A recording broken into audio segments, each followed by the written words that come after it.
It's 1975, Jaws is in the cinemas, The Thriller in Manila sees Ali beat Fraser, and Ferrari launch the 308 GTB. Whenever I bump into viewers, the most frequent question I get asked is whether I regret selling my Ferrari 308, the beloved Influenzo. Today, we're going to find out if selling it and buying my Project Pantera was the right or the wrong thing. Without doubt, the 308 is the most important car in my life.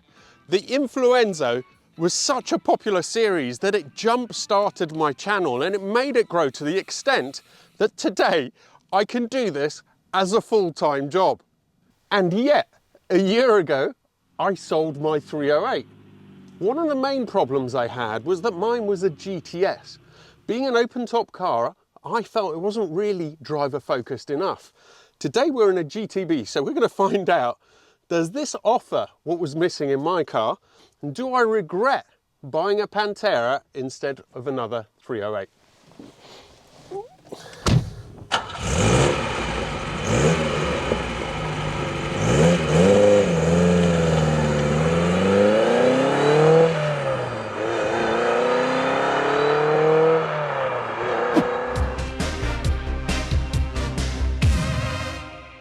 So first of all, do I miss my own car, the Influenzo? And the answer to that is, I do, but I miss it more for what it represents than the way it drove. So it's a little bit like a Stockholm syndrome with that car. It held me captive for 3 years. There was so much wrong with it that I had to, fix and so on, that I couldn't help but bond with it. Plus, as I've mentioned, it really was absolutely instrumental in growing my channel and enabling me to do what I do today. So the idea of the car itself, what it represents, I hugely miss. What I don't miss and what I really had a problem with is that being a GTS, so it has the Targa roof panel, it really was, in terms of chassis, it was very flexible, and it had so much scuttle shake, which you could feel through the wheel. You could feel it in the handling. Now, where I live, all the roads are really quite bumpy, and it just didn't feel like it handled in a sporty manner, or like it wanted to be driven in a sporty manner. Now, this being fully enclosed as a coupe does mean that I struggle a little bit more to fit in it properly, but it should be stiff enough, and already I can feel driving it along. Now, this has the standard shocks. It has about 70,000 miles on it, and I can already tell that it feels very different to my own car. Let's just do a pull through the gears and see what the engine is like.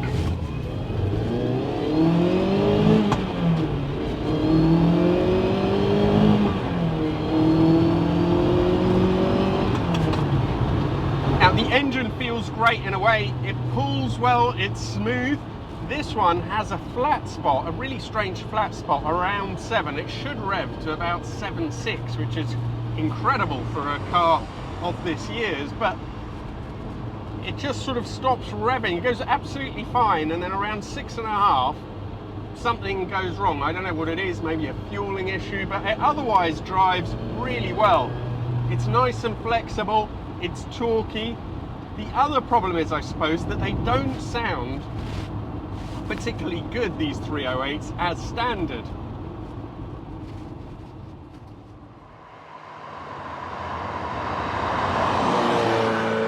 On my own car, I got a custom fabricated exhaust that varied the pulses going from the engine. Because it's a flat plane crank, and the way that they have the firing order means that ordinarily, when you're driving it, it just sounds like a strange 4-cylinder engine.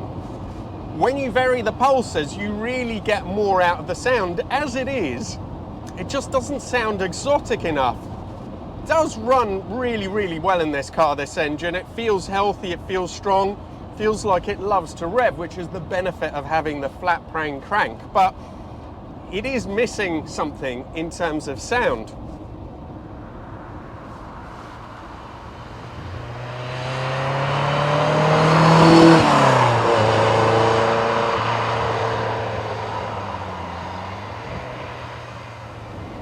Now, my own GTS was an incredibly pretty car, I think, but this, in this grigio metallizzato, I think would be the name in Italian, so this metallic grey colour, with the contrasting interior, talk about the interior more in a moment, I think this is such a stunning car, the GTB. It also has the original wheels and tyres, which might be a bad thing for the handling, but for me, the 14-inch wheel with the bubble tyre, that's what the design of the car was made for, and I prefer it. I think it looks more period, it looks better to me than the later cars, and like mine, they were optional with a 16-inch wheel. The Quattro Valvole, the QV came with those as well. I think it looks better with these, and some people say that it helps with the delicacy of the handling. Find out more in a moment on that. The interior, very much the same as mine. This has some fake Tag Heuer chronometers on there, which I don't think make much sense, frankly. I think you tend to see them on Porsches where they used to be used for racing. On these, not sure really, but you can just get a blanking plate, put that in, that's where the radio normally is. It feels like a great car. I mentioned the interior. The pattern on the seats is the same as it would have been, but obviously this colour, this type of leather isn't. I assume originally it would have maybe just had a black interior, this car, which would have been a little bit too dowdy. Now, the driving position is one of those things that I think you get used to and isn't ever ideal, but you've got to bear in mind that, you know, let's just put it into context. This is almost a 50-year-old design. That it drives and is as good as it is pretty astounding in any case. I mean, you just got to think, 1975, that is the year that 50 Cent was born. That's when this car came out. Now, there is actually a physical difference between the GTB and the GTS that I had. Apart from having the roof taken down, the geometry at the front is calmed down on the GTS, so they have slightly less negative camber, different amount of toe. And I'm feeling it already. But we're going to turn it around, do a pull, and then take it through its paces on the way back and find out more about the handling. It is very promising so far, though. It already feels better than mine did in terms of just a joy of driving. Oh, there we go, reverse. A little bit tricky to pull, right.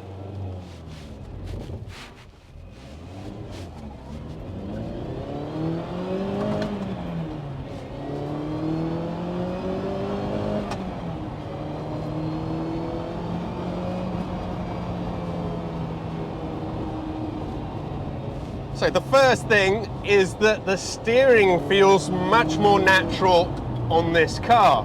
It's beautifully weighed, and of course, because you're not getting the shaking coming through from the body, it feels great because the feedback coming through is really much better than it was on my car.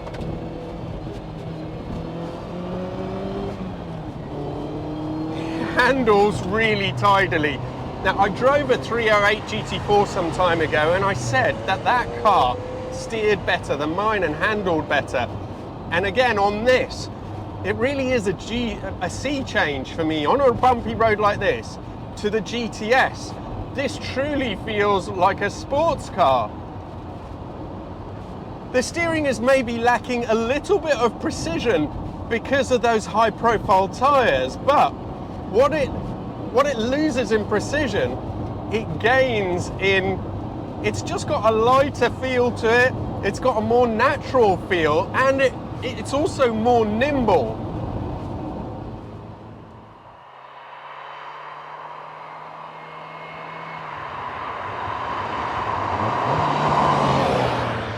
This, as a driver's car, this is so much better than mine that it makes me think, wow, I could have definitely, it has more depth for me to explore, and I think I would have found it more interesting to keep and to drive than the Influenzo.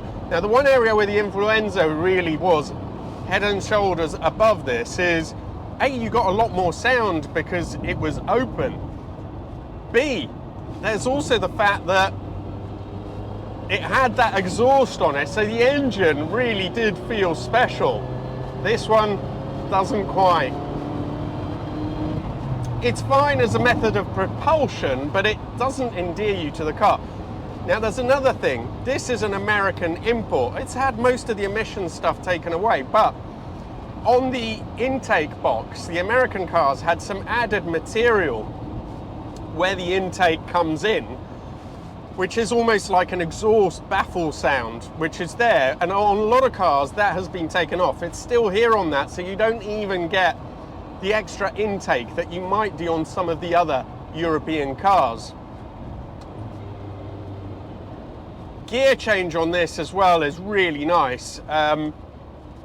Is this guy turning somewhere?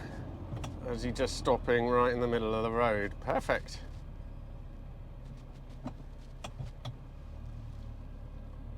Okay, decided where he's going. The gear change is another area where the Influenzo was really good. It had a lovely gear change, the best I've ever had, I think, on any Ferrari. This one isn't bad, actually. It's very nice in the upper gears, in 4th, 5th, 3rd. Even going down to 2nd, it's not too bad, but on mine it was just slightly slicker, but this is still really, really good. So I've been pleasantly surprised that with the smaller wheels and the bubble tyres, this drives as well as it does. Something else to consider is this has Falcons rather than the original Michelin MVX, I think they're called, which they are still making now, but they are terrible tyres. I'm also wondering how much the more modern Falcon design is helping, but in this combination, this feels fantastic. Probably going to have to drive another 308 at some point with this same setup and see if it's as good as this is.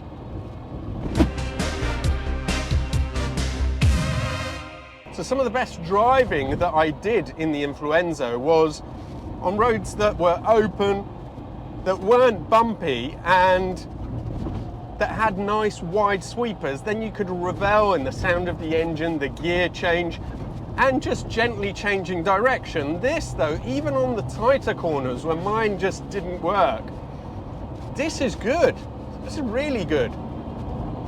So, knowing what I know now, having driven this, what do I think? Do I now regret buying my Project Pantera? I don't know. You know what? No, I don't regret it, because there's so much more to that car than just the way it drives. But this has, it shocked me with how well this car drives. And I now wonder, actually, will this be better handling than the Pantera? When I was comparing it to my car before, I would have said no. I've driven a few Panteras of different types. They all drive very differently, but a narrow body like mine, will this be... I think it's going to be tricky. It's going to be tricky. Before I thought, no way, the Pantera will be way better. But the GTBs obviously drive really well, so I'm now no longer convinced. All the same, I am glad I got that. There's something about Panteras that there's an inexplicable quality about them that I just am obsessed with these cars. And the engine, although it's an American V8, you know, a lowly Ford Cleveland, but it definitely will be sounding much more interesting than this lump in its current state. Also, you cannot, I think, I was looking at this today and I just think they look so utterly perfect and bewitchingly pretty. You cannot find a bad angle on them. The Pantera isn't as balanced a design, but I think it's more exotic and more aggressive. There's just something about those cars that I really, really love. I'm happy I've got my Pantera project, but if I had enough money and a big enough garage, this would definitely sit as one of my cars in my collection. Lovely thing. Now, if you haven't yet seen any of the videos on my Pantera, I will put the link to the first one up there, where I went to the US, found the project car, I explained what happened, who it used to belong to, why it was an unfinished project. So do take a look at those. Thank you so much to Andy for bringing down his car and letting me drive it, and thanks to all of you for watching.